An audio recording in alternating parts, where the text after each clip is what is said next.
Hello everyone, what's up? It's me again, and today I sure am glad to present to you a follow-up discussion on the Lightning Strike Gladiator build that I made an SSF build guide for yesterday.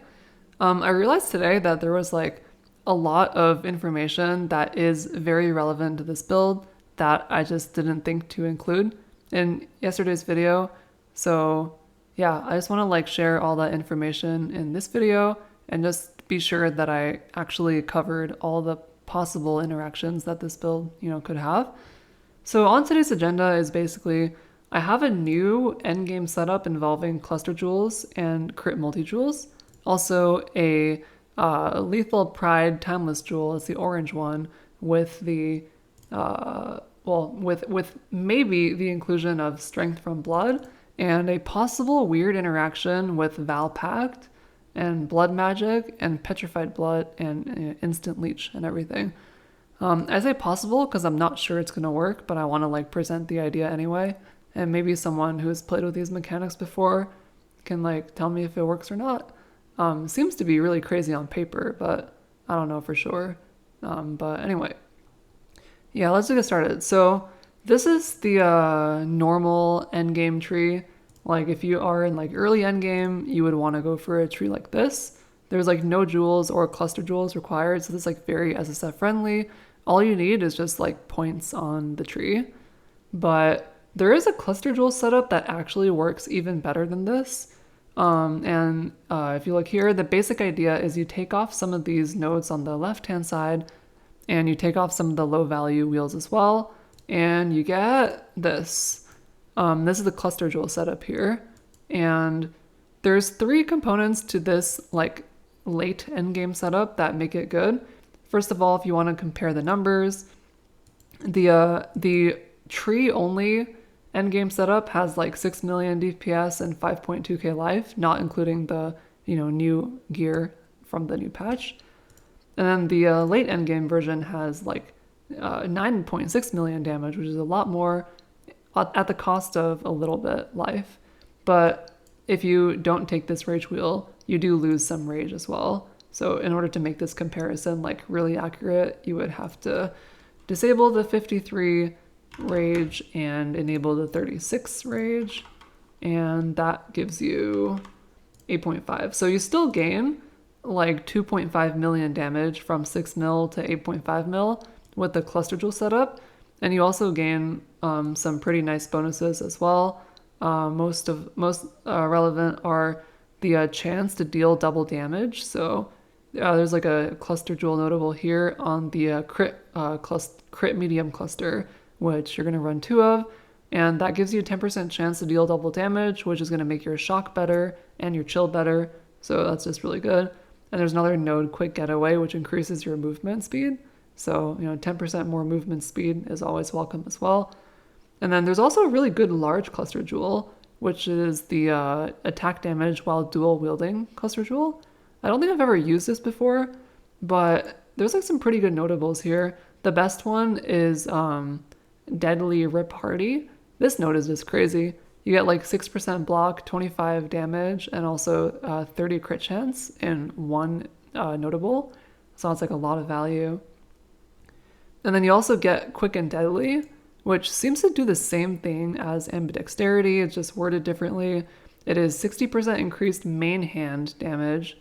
I guess you only get this if you're dual wielding 2 weapon types, which this build uses a dagger and a claw, and 30% increased attack speed with the offhand. So that's like, this node alone is giving me 1.4 million damage, as you can see.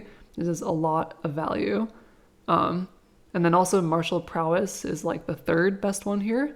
And this one gives you a little, well, I don't think it gives you ailment scaling because shock doesn't deal damage, but it's pretty good. It's 1 point for attack speed, damage, and accuracy, all of which this build needs. So this cluster setup I think is pretty good with the large dual wielding cluster and the crit medium clusters. There are also some other options available here as well. In this variant, I just decided to put 2 multi-jewels in here. I think this is the best value. In general, crit multi-jewels have always been broken, and I think they're still broken, even with Nightblade. And this is only like a 3 mod one as well. Like if you got really lucky, you could get a 4 mod one of these, and that would be even crazier. Like one of these jewels is giving me like 700k damage, in addition to 7% life, which is crazy. It's just that these jewels are a little bit hard to get in SSF. Even like a 2 mod one like this is kind of difficult to get. You either have to just like get really lucky or just like put a lot of harvest reforges in, like reforge life, reforge crit, and just like see if you can get lucky. So this is kind of a difficult type of jewel to craft in SSF given current crafting options. But if you can get some of these, like here, here, here, you can fit 3 of these into the build, and that's just like a lot of power. And if you have a good Watcher's Eye as well, like Anger Watcher's Eye, you can also put that in here. I should probably just like have that in here as like an aspirational thing. There is a really good Anger mod for this build. Let's just have like a 1 mod Watcher's Eye for now. I think there is like Anger Increased Critical Strike Multiplier. Yeah, this one. So like a jewel like this is also very good. You get 40 crit multi, and you get life, which is really good. Unfortunately, the energy shield and mana are wasted because this build is blood magic. But if you get like Anger multi, it's good enough to use right away. If you get another good one as well, that's even better. Maybe like Precision. Like the best one you could possibly get is probably, well, there's a lot of good Precision mods, but like imagine if you got like Precision crit multi as well, like this. That would just be super crazy if you had this. So yeah, but even if you just get like one of these mods, it's good. I'll just like leave this here. And then yeah, that's basically the cluster setup. The other option for a large cluster jewel is there is a claw and dagger one as well, which I'll show here. This one I think is a little bit worse because the notables are just not as good. The notables on this one just don't give as much damage as the dual wielding cluster, mostly because in this build you're dual wielding 2 different weapon types, so you can make use of quick and deadly for just giga damage. So I think the dual wielding one is better than the dagger and claw one, but there is one interesting thing about this one, which is that it has a node here called Fan of Blades, which gives you an additional projectile. This is interesting because it's only 1, and by default this build has 4 from the gem and then 1 from the tree via multi-shot. So getting like just one of these clusters would make you have an even number of projectiles, which may or may not be annoying for lightning strike, not sure. But in any case, this one just doesn't give as much damage as the other one, and I think with 5 projectiles, the clear should be good enough. So I'm not too sure that this one is better, but that's like another option that you could use. Like maybe if you got like a giga one of these, you could use it. But yeah, in this PoE, I think it's not as good as the other one, which is the dual wielding large cluster jewel. And then for mediums, like the only real good option is crit chance. Nothing else is like as good. There is also an honorable mention, which someone pointed out in the comments, which is a small cluster jewel with enduring composure. And this one's kind of interesting. Not only do you get like 42 increased armor, which is pretty reasonable because this build doesn't really have that much increased armor. So like you can see here, if I were hypothetically to put in this small cluster jewel, I could gain, from 6.8k armor to like 9k, so that's like 3,000 armor by doing this. And then I also get enduring composure, which apparently gives you an endurance charge per second if you've been hit recently. And with like 60-60 or 90-90 lucky block, this should have pretty good uptime in this build. So this is also another option if you want to build more defensive, or if you happen to have this small cluster jewel but you don't have a good multi-jewel, you can run this, and I think it's pretty reasonable. But I do think if you had the crit multi-jewel, I do think the crit multi-jewel is still better, because in order to run the small cluster jewel, you have to not only lose this, which is like 2 points of value, but you also have to like spend like 2 additional points, and all you're getting is like a little bit more armor. And the endurance charge that you get from enduring composure does not help you against one-shots, and this build is mainly vulnerable to one-shots, specifically one-shots while the lucky block is down. So I'm not sure enduring composure will help you all that much, especially considering you only have 3 endurance charges. But it's like an option. So like, I want to like say that is an option that you can do if you want to. So yeah, that basically covers the cluster jewel setup. And I just decided to put it here because, I mean, melee damage is not really anything for this build. I mean, like melee physical damage is not really good for this build, but it's better than evasion because this build doesn't use evasion. So I put it here. And then, yeah, so then you just get a cluster jewel set up. You get some crit multi-jewels here. And then the other thing that I realized that I remembered was good for this build is a lethal pride. And this is good for 2 or 3 different reasons. First of all, if you go the cluster jewel setup, you have to pull a couple of points off from the tree. So you're just going to take off some stuff over here because this is the lowest value stuff. And then, you're going to lose some strength, but you can get the strength back with the lethal pride because it makes everything give strength. And then you can also get some pretty good timeless mods on your notables as well. The best one that you can get is chance to deal double damage. So in this case, I don't have any double damage on the notables that I've taken here, but you are able to get double damage with this orange timeless jewel. So if you can get some of those, that's pretty strong, of course. And there's also other ones that are good as well, like increased life. Increased armor is also good. I have one here. And there's like a bunch that are pretty reasonable for this build. Melee crit multi is like okay. And yeah. Oh, and also if you get a really good mod on Forces of Nature, you can also anoint Forces of Nature instead of Divine Judgment, which could potentially give you more damage. Like maybe if you landed double damage on Forces of Nature, you could anoint that, and that'd be pretty good. So yeah, this timeless jewel is definitely good. Like I would even say, like, if you don't have a cluster setup, you should still probably try to farm a lethal pride, because it's just great for strength and just damage. So yeah, that's something that I remembered. And then another thing that I thought was kind of interesting is if you get a Kaon lethal pride, you can get strength from blood. And this is where, the build gets into kind of like, pseudoscience territory, because I've never used this before, so I can't say for sure if it's good, but there is something interesting here. So hear me out. All right, so strength from blood makes it so that life recovery from non-instant leech is not applied. However, every 2% additional physical damage reduction for a 3% life recovery from leech. Well, you get 2% additional physical damage reduction for a 3% life recovery from leech, basically. And the interesting mechanic here is that there is the new Vaal Pact makes it so that life leech from melee damage is instant, right?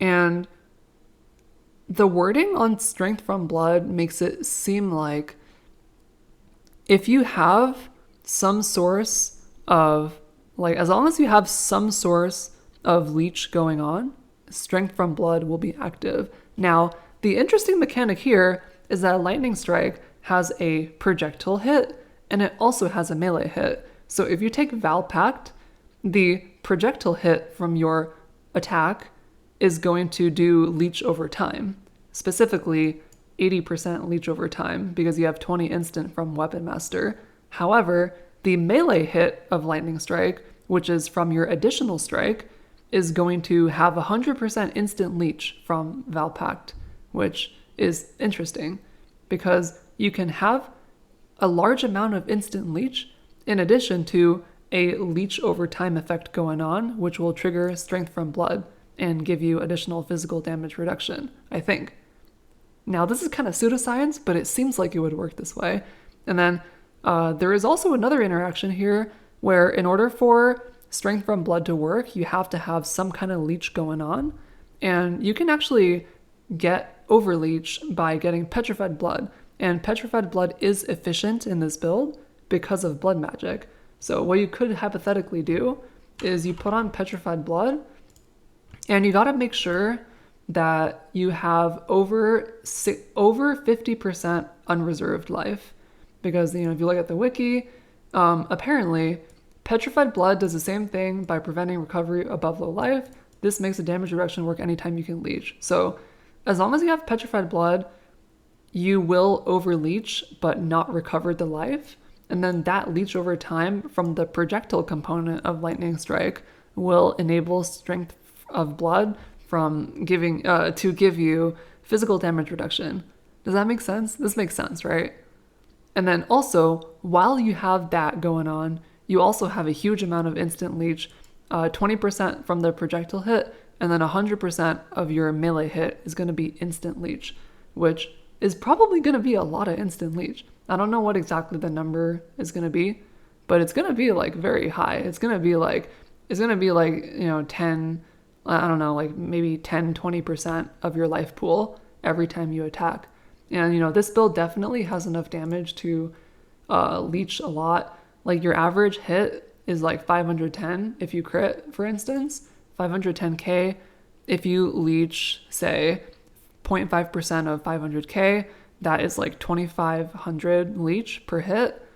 And if like 120% of that is instant, 100 from Vaal Pact and 20 from Weapon Master, then you may get like, what is the figure exactly? I mean, leech I don't really know how leech works exactly, but according to the wiki, if you have like instant leech of 10%, you can recover, say, 1% of your life instantly. But if you have instant leech of 120%, you could recover like 12% of your life instantly. So you're basically going to like recover like infinite amounts of life. Not infinite, but like, like 1k, maybe 2k, I don't know. But it's going to be like around 1k at least of like instant leech every time you hit. And you hit like 9, almost 10 times a second. Well, more closer to 9 in this case. So that is a really interesting interaction, right? And then, running Petrified Blood as well will allow you to like double the effect of leech, basically. Because by reducing your life pool, you reduce your life pool, but leech is based off of your maximum life. So you double the effect of leech in this case, but you also make yourself more vulnerable to dots, I guess. And then, Petrified Blood is like only efficient here because you're blood magic. So you can just like put that in your life pool for 35%. You could also put more stuff in here as well. I'm not too sure what else you would do. I guess in this case, I wonder if you could run Arrogance here. Because if you're Petrified Blood, oh, it works. That's crazy. Yeah, so like if you run Petrified Blood, you can't recover above 50%. So you would want your life pool, you would want your unreserved life to be as close to 50% as possible, but like still above it. So you can like run Arrogance Precision even though you're blood magic just to get the extra 24% increased aura effect on Precision, which will give you like more accuracy and crit chance. So that's like something else you could do, because I don't know if there's like another like 10-15% aura that you could stick in your life in this case, now that banners have been removed. And Clarity and Vitality wouldn't do anything in this case, because you're a blood magic Vaal Pact. So yeah, this is like another thing that like may work. Lightning Strike, Strength of Blood, Vaal Pact, blood magic, Petrified Blood, instant leech with melee, and then leech over time with the projectile hit. I don't know. I obviously don't know if it's going to work, because, you would need to test something like this out before you can say if it works, but it may work. So I just wanted to put that out there and, make sure that y'all are aware that this interaction may exist next patch. So yeah. So there's that.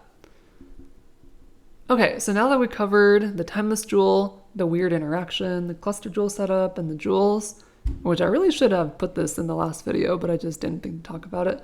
We now move on to other stuff that people have been asking about. And let's shift gears and now let's talk about leveling. So this is something that people have been asking about. And as you guys know, like leveling with Lightning Strike is not the greatest experience ever. So I would actually recommend you just level with Sunder all the way until maps. And then at level 68, you can respec into Lightning Strike. In this POB, I do have leveling, like a leveling setup here. And I do have leveling trees as well that I can also show you. And I also have a bunch of leveling notes here if you want to look at this as well. I have leveled Lightning Strike characters in the past, and I also have leveled a lot of, Sunder leveling characters due to playing Bone Shatter Slayer and Jug, obviously. So yeah, so you guys can like read through this on your own if you want like leveling tips, but just know that at a high level, it's Spectral Throw until level 12, and then at level 12 you get Sunder, and you're basically going to use Sunder all the way throughout the campaign. And then at level 68, once you finish the campaign, you got all your passives, you got 20 refund points from the quest or whatever, and you got your third lab. Then you can swap to dual wielding Lightning Strike with Nightblade and stuff. That's like the high level overview.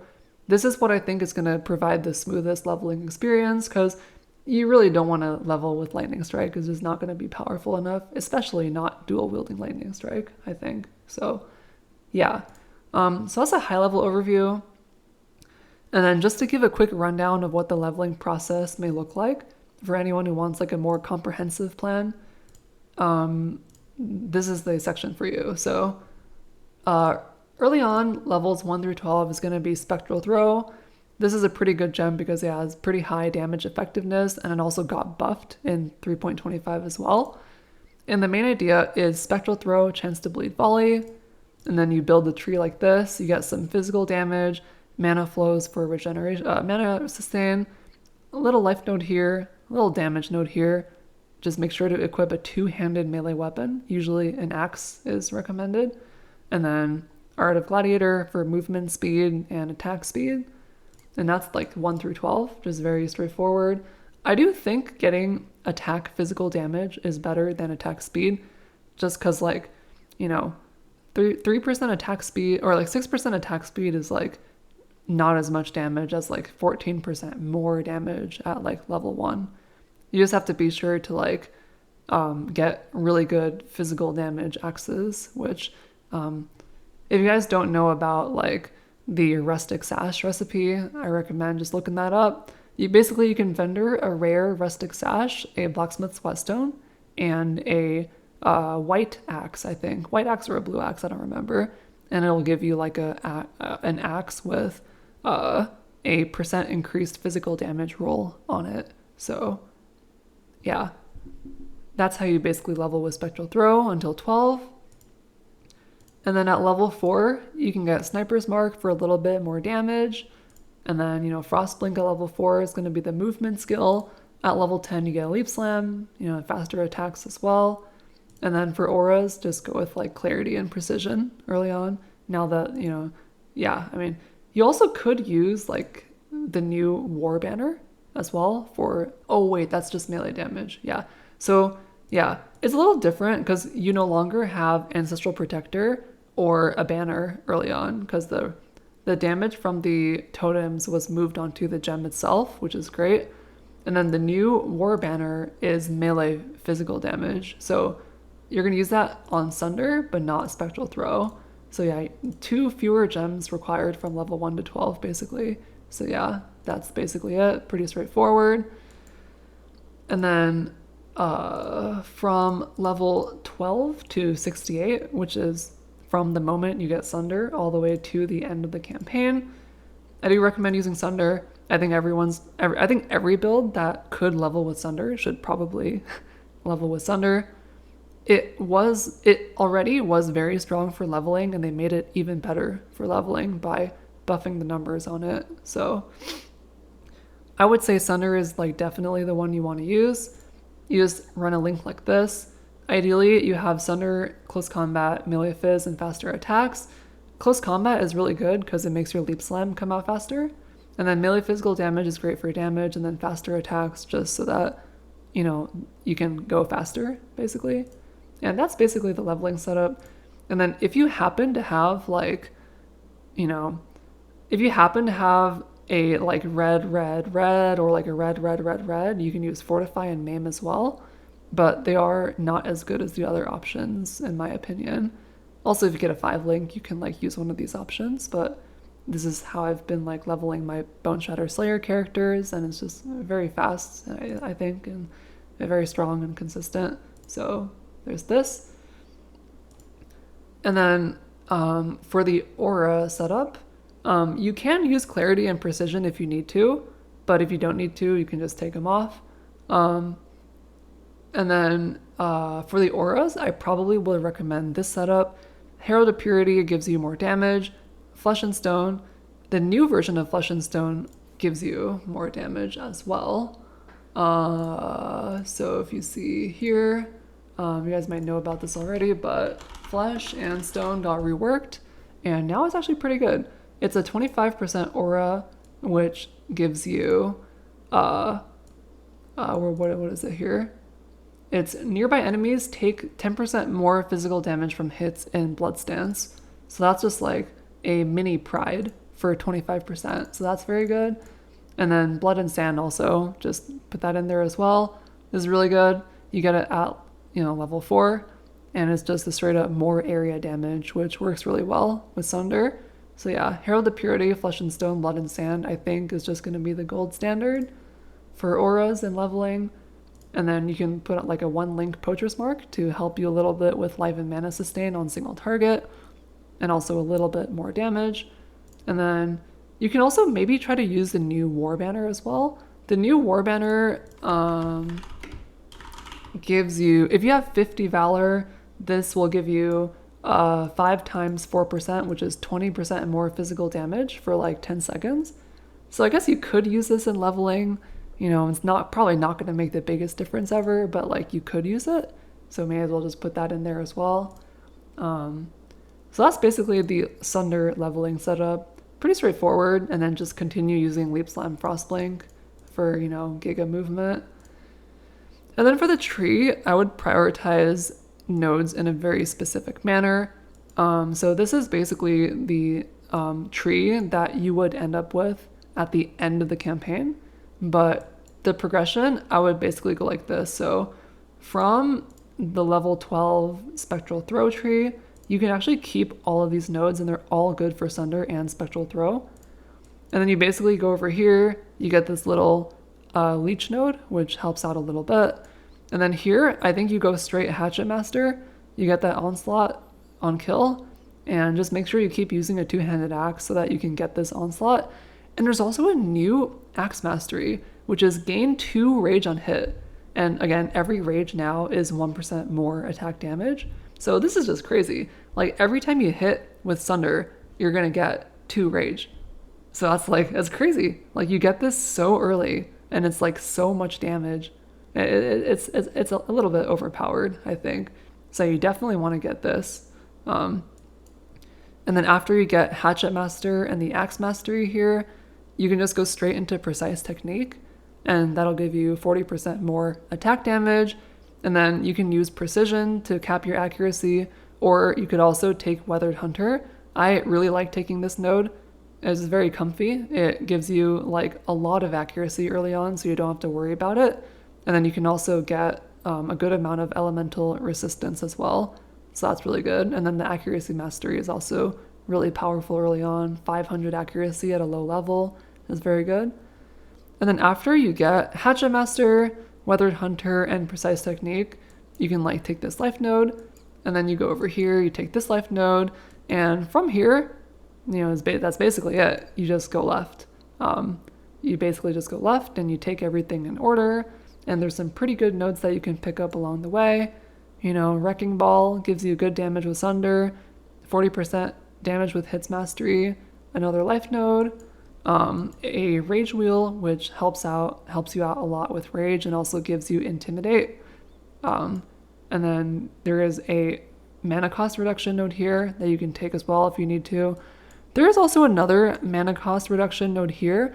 I didn't put this in because it's like 4 points away, and I'm not sure that you're going to need this, but you might, because they did increase the mana cost of Sunder by a little bit. So you may or may not need Spirit of War, but just know that it is an option. If you do run into mana problems, you can take this. And then you basically go up here, another life node, another damage node, another life node, and another damage node in the form of Rage. And this is all very convenient because these Rage and life nodes can also be used for Lightning Strike. So you can save some refund points by taking these Rage nodes first. And then after you take all of this, you're probably going to have some points left over, because you usually beat the campaign at around like 63, 65, 67. And if you do have points left over, I would recommend just like going over here and finishing the tree off with some life nodes. You can like take these life nodes here because you're going to need these later for the Lightning Strike tree.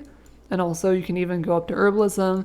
It is a little far away to get Herbalism, but again, when you swap to Lightning Strike, you're going to need to go up here for multi-shot anyway. So you may as well just go to Herbalism. You know, you're gonna need the points anyway. So that's basically the rundown of the leveling tree for Sunder. And you know, this is like a pretty established pattern. I mean, this is the way that I think I'm gonna do it. Maybe some speedrunner is gonna have a different tree, but I think most trees are gonna look something like this and be pretty similar. You could also maybe incorporate some war cries as well. I'm not sure if the new war cries are going to be like super useful for leveling. Maybe not. But I am hesitant to take war cry nodes because you're going to need a lot of regrets to respec into Lightning Strike anyway. So like I'm trying to take as little things that are like slam specific as possible here. And I think even without war cries, it should be perfectly reasonable to level like this.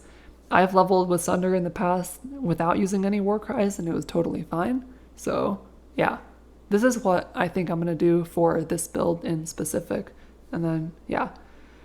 And then once you hit level 68, I would recommend respecking into Lightning Strike at that point.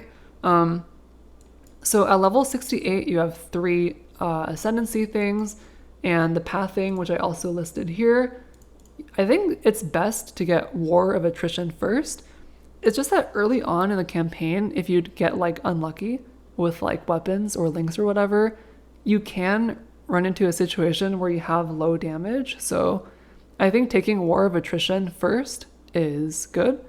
It just helps you out in case you're lagging behind in the campaign. And even if you're not, it's just more damage just generically. So it's just good. And then for the second one, I think you take Weapon Master. And you only benefit from the Axe node if you take this at the 55 lab, but I think it's fine. I mean, you still get 30% more damage with hits against enemies that are on low life, and that's just a little bit more power. Just why not take this? And then once you hit the 3rd lab, which is 68, you would then take Determined Survivor. And this is, of course, going to do nothing for Sunder, but it's okay because once you take this, you respec into Lightning Strike, and then you start off with 40% block right off the bat, and then also 20% more attack speed. And the way that you're going to respec is basically like this. I listed all the steps here on how to do the respec, but the main idea is, first of all, you need to make sure you have the stuff. So make sure that you have some elemental dagger and elemental claw. Then you need to get Lightning Strike, Nightblade, Trinity, and Multi-Strike. And this will allow you to have like a functioning crit build right off the bat. And the crit chance is going to be carried by Twin Terrors, which is like a lot of crit chance. And then also Weapon Master, which gives you 20% more crit chance. And then your crit multi early on is going to be carried by Nightblade, which gives you a lot of, crit multi and also crit chance. So yeah, I do think I have like full confidence that at level 68 with these 3 labs, you can go crit lightning strike, just like straight up. And then with regards to the tree, once you have, your links and your weapons, you can basically just go and do this. And you basically remove everything that has to do with axes and physical damage and melee damage. And the first thing that you do is you get this multi-shot wheel here, and then that allows you to get your additional strike for the double hitting. Very important to get this. The build doesn't really work without this, then you just get that. And the second most important node is probably this elemental mastery here. This gives you the enemy LE res inversion effect, which is just very powerful. So yeah, you basically want to get the attack mastery here and the elemental mastery here as fast as you can. And then when you do this respec, which should cost like around 20 refund points, you can also get these block wheels here, and you can actually basically max out your block like at level 68 right out of the campaign, which I think is really cool. Like you can enter your first tier 1 map with max block, which I think is crazy. I mean, it's not actually max block, but once you get the 4th lab, you'll have max block with this little ascendancy node here. So it's gonna feel really comfy to be in like early maps with this build. You got max block, reasonable crit chance, and reasonable crit multi. And then from here, you can finish, you can just like take a little bit more crit scaling if you want to, or just take whatever you want from this point out, cap your accuracy, and then at some point, you're gonna have enough res and accuracy on gear, and then you can take off the Weathered Hunter wheel as well, and make it into the early endgame tree, which looks like this. And then, yeah, that's basically how you would respec at level 68, I think. And then, of course, in the late endgame, you can do something like this with cluster jewels. So, yeah. I think this build is going to be pretty sound, just like at all stages. Like, it's never going to be sus. Like, leveling with Spectral Throw, and then Sunder is always going to be good. And you're a Gladiator as well, which is a duelist type character. So it's just always going to be solid to level like this. And then, yeah, Lightning Strike at 68. And then, yeah. After you do the respec, there are some goals that you should go for, which I have listed here. Getting the additional strike on your gloves with the Exarch Ember is going to be a very good goal to go for, especially if you're farming Expedition, because then you can get the block penetration thing. And then, getting 1 pierce early on is also probably going to be good. You can either get the pierce implicit on your gloves with the eater thing. Wait, what's going on? Additional strike is from Exarch, and then pierce is from eater. That's what I meant to say. But you can also just get this on the tree early on as well. Like, you can just take piercing shots for 3 pierce until you get the pierce implicit on your gloves. But that will help a lot in terms of early clear, so that is good. And then, and then as I mentioned, once you get enough res and accuracy, you can take these accuracy wheels here instead of Weathered Hunter, which should be pretty nice for damage. And that's basically how I would recommend playing the campaign. And then here, I don't know if I should go into this in too much depth here, but this is like a very basic item crafting guide. The main idea is ROG and essence spam, because I mean, what else can you really do in SSF after they removed everything that was like interesting in terms of crafting? So yeah, the basic idea is, ROG, just ROG as much as you can, click a couple of essences on your weapons, maybe harvest Reforge Chaos on the jewelry or the rings and whatnot, and that's basically it. If you want like specific instructions on like what to look for and like what mods are really good on each item, you can just like look through this in your own time. I have played like several Lightning Strike Raider characters in the past, so I'm like pretty familiar with like taking this build to a level where it can like do feared, for instance. So This is how I would craft all of my gear here. And then yeah, for the Atlas plan, I still do need to build like an Atlas tree, but I think it'll be very similar to last league. It's basically Betrayal, Essence, Exarch Altars, and then Eater Altars. Oh, I forgot Expedition, of course. Expedition. Yeah, Betrayal, Expedition, Essence, and then just like Altars and just normal SSF stuff. Yeah. I am very grateful that they did not nerf Rog, I think. Maybe they shadow nerfed Rog and didn't tell us about it, but hopefully they didn't nerf Rog, because that's like one of the best ways to get gear in SSF still. So yeah, that's basically it. A lot of this is pretty straightforward stuff. The only interesting thing here is that there is a thing where if you dual wield, it may be better to get, instead of getting like one of the elemental damage rolls on your weapons, it may be better to get monsters cannot evade your attacks and also elemental penetration on both of the weapons. Or you would want to get monsters cannot evade your attacks on one weapon and then elemental penetration on the other one. Again, I say that this is like an interesting thing because I don't know if this works. Like, I mean, I don't know if elemental penetration is local or global. Like, does this only work on one weapon? Or if you craft it on one weapon, does it work for both? And same thing with monsters cannot evade. Like, if you're dual wielding and you have this on one weapon, does it work on just one weapon? Or does it work on both? I don't know. So this is like, maybe. I'm gonna put a note here. Maybe. Not sure if these mods work locally or globally.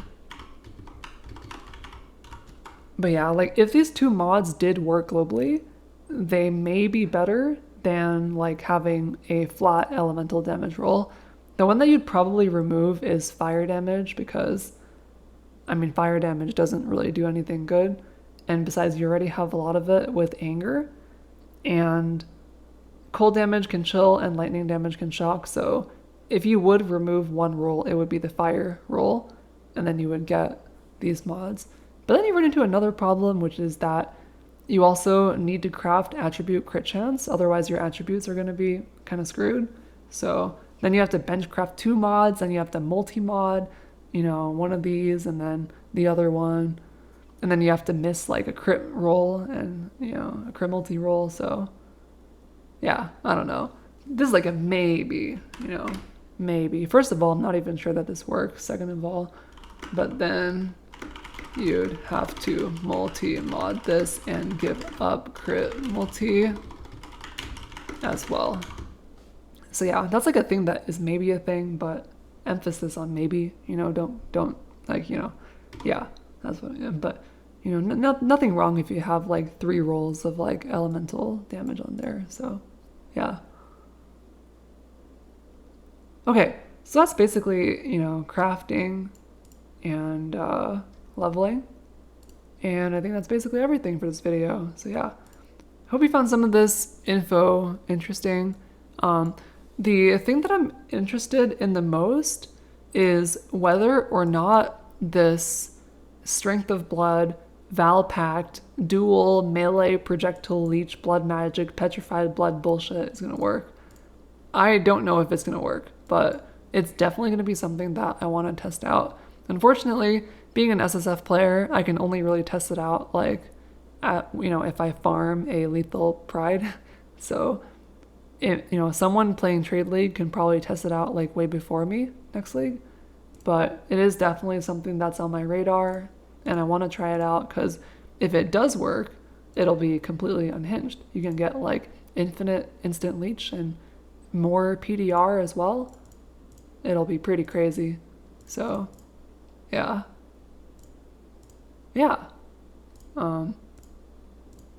Let me just revert this thing back to the normal trees and stuff and the normal config.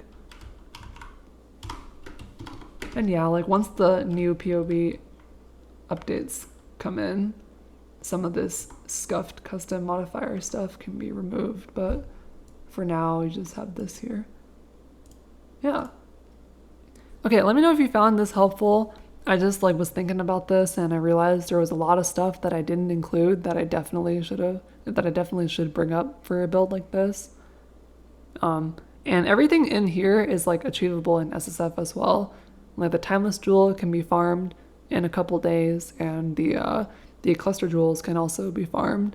Maybe not quickly, but you can definitely get these clusters in SSF if you really want to, and just spend a couple of days farming delirium or something. But even without all of that, the build is pretty good as a league starter. But this build could be taken to the next level if you have clusters and timeless jewels and stuff. So the scalability of this build is actually pretty good for a starter, in my opinion. So yeah, just thought I'd bring these things up. Okay, that's gonna be it for this video. Let me know if you have any comments, thoughts, questions, or whatever. All right, I thought that this video would be 20 minutes, but it's 46, but whatever. And of course, I'm gonna put the link to this POB with all the new stuff in this video, as well as the previous one as well. So yeah. All right.